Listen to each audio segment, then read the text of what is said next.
সকালে খান না, দুপুরে একবারে খাবেন বলে, এই যে সকালে খান না, এটা খুবই ভুল। কারণ আপনার পাকস্থলী যদি এমটি থাকে তাহলে সেখানে হাইড্রোক্লোরিক অ্যাসিড বেশি পরিমাণ নিঃসৃত হবে এবং সেই হাইড্রোক্লোরিক অ্যাসিডের মধ্যে যদি পানি পড়ে তাহলে গ্যাস্ট্রোলাইজেশন দেখা দেবে, যা পাকস্থলীর জন্য খুবই ক্ষতিকর দিক। তাই কোনোভাবেই সকালবেলায় না খেয়ে থাকা যাবে না।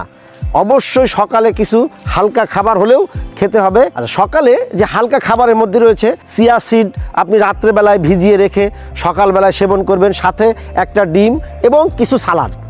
দুপুরবেলায় ভাত এবং সবজি, সেখানে ডালের আধিক্য থাকবে এবং রাত্রেবেলায় লাইট খাবার, সেক্ষেত্রে দুধ থাকা আপনার জন্য বাঞ্ছনীয় এবং যে খাবারটা খাবেন সেটা একটু হালকা হলেও ক্ষতি নেই। আর রাত্রে খাওয়ার পরে হালকা একটু ব্যায়াম করবেন। আর সবচেয়ে যে বিষয়টা আপনি খেয়াল রাখবেন ঘুমানোর ক্ষেত্রে, সেটা 9টা, 9:30, সর্বোচ্চ 10টার মধ্যে আপনি ঘুমাতে যাবেন। এই কারণে শরীর সুস্থ থাকবে এবং দীর্ঘায়ু লাভ করতে পারবেন। ধন্যবাদ।